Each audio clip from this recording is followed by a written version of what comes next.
estos años de la primogénita, en qué estado se encuentra la ciudad de Cumaná, bueno, más o menos parte de los... No, efectivamente, nosotros en un conjunto importante de obras para Cumaná, algunas terminadas, completamente terminadas. De hecho, la avenida Cancamure está terminada, el puente Hugo Chávez no está terminado. Está hecho el puente y todavía nos falta la vía, pero ahí quizás una de las cosas que más ha privado es que a la par del puente nosotros estamos haciendo un desarrollo habitacional. No deberíamos terminar la vía sin terminar el desarrollo habitacional. Políticamente uno le da habitación a la gente y después le hace la avenida. No hace la avenida y después le da habitación. Pero, digamos... Mejor si marcha junto todo porque claro, hábitat también, claro. ¿no? Ahora, nosotros estamos conscientes de obras que continuamos ahora. El mercado de la economía informal sigue este año, ya tenemos recursos del Consejo Federal de Gobierno. Las obras en el Polideportivo Félix Lalito Velázquez siguen este año, ahí están incorporados recursos para eso. El puente Hugo Chávez sigue este año, ya están incorporados algunos recursos para eso. Que el puente está terminado, lo que falta es la vía. De manera que nosotros reconocemos que algunas obras no se han concluido, otras que las puedo mencionar están absolutamente concluidas y de uso diario de toda la gente. Nosotros tenemos en este campo, yo creo que la oposición en general, y yo tengo, este programa es un programa más político que otra cosa. La oposición en Venezuela ha sido una oposición que a veces ha sido torpe. Y en el caso particular de Sucre también la oposición ha sido muy torpe. Los diputados de oposición han manejado la cultura de la denuncia, solo denuncian. Lo único que han llevado a Sucre es una cámara, pero no han llevado ni un alfiler. Los diputados nuestros del Partido Socialista Unido de Venezuela son diputados trabajadores a quienes les reconozco un trabajo permanente. Pero los diputados de la oposición, esta mañana se los decía, solamente es cultura de denuncia. Su única obra en Sucre es poner un tuit con alguna denuncia. Aportes en materia legislativa para nuestro Estado, un Estado que se está desarrollando. Todo el tema del desarrollo del gas de Sucre, iniciado por el presidente Hugo Chávez en aquel cambio que hizo paradigmático. Proyecto Cristóbal Colón. Ya vamos a hablar de eso, pero fíjate, tú decías que la oposición ha sido torpe, y estamos hablando de política, como tú lo dices, Luis. Pero fíjate, con todo y lo torpe que tú dices que ha sido la oposición, le ganaron la elección del 6 de diciembre del año 2015. O sea, eso es ¿qué fue lo que castigó el pueblo? ¿Votó por la oposición, por la torpeza de la oposición o por los errores, o castigó al gobierno por sus errores y su torpeza también? Yo creo que, por un lado, por ejemplo, todo este tema de la guerra económica, el tema alimentario, golpeó fuerte al gobierno, pero nosotros también tuvimos una campaña en un proceso tradicional que no era un proceso tradicional.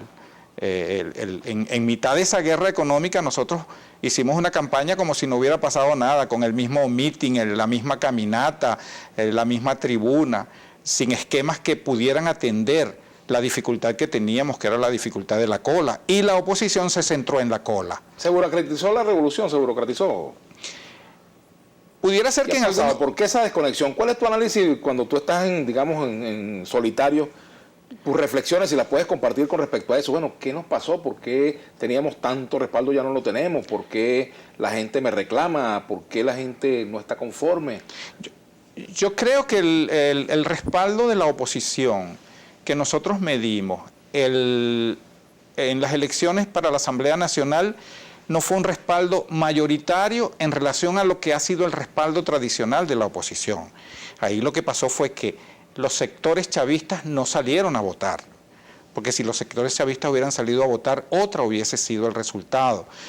El número de votos de la oposición no creció considerablemente. Lo que ligaron fue activar a todo su sector, si lo lograron activar con una campaña que le fue exitosa. Y cuando digo que han sido torpes, es porque una oposición que se gana la Asamblea Nacional con la mayoría que se ganó, y que haya actuado en la Asamblea Nacional como ha actuado un chacumbele cualquiera, no me queda duda. Ahora, fíjate, también el gobierno ha tomado decisiones que son muy duras. Por ejemplo, en el campo político, el de forzar la barra para que no se den las elecciones regionales, por ejemplo. El año pasado no se dieron las elecciones regionales. Este año no hay un cronograma electoral todavía. Yo no sé qué pasa con el CNE que no ha dado un cronograma electoral, por ejemplo. Entonces, claro, la salida a los problemas debe ser una salida por la vía de la consulta a la gente, ¿verdad? Totalmente, totalmente. Porque la gente vote. Totalmente ¿verdad? De acuerdo, pero quédate cuenta que esa medida no la forzó el gobierno. La oposición pensó, aquí lo tenemos todos, de hecho, así lo manifestó Henry Ramos Alup a su toma de posición. En 6 meses sacamos a este gobierno porque sacamos a Nicolás Maduro. Se olvidaron de las elecciones regionales, priorizaron una elección, un referéndum revocatorio que obliga a que el Consejo Nacional Electoral se hubiese dedicado a eso, y en el proceso hicieron de todo. Pero es que yo creo que pasó que la oposición no quería elecciones de gobernadores porque quería referéndum, y el gobierno no quería ni elecciones ni referéndum. Bueno, pero ahí sí hay el muchacho que lloró y la mamá que lo pidió. Pero es que así es la política. Yo te voy a decir, si yo, estudiante, me inscribo para cursar estudios superiores, llego al final y al final se da cuenta que mi título de bachiller es falso, yo no me puedo graduar. Así le pasó a la oposición. Hicieron un proceso que cuando lo fuimos a medir, cometieron todos los errores del mundo. O sea, cuando yo digo de Chacumbele, es precisamente porque yo creo que si algo no cuidó la oposición, es haber hecho las cosas con la precisión.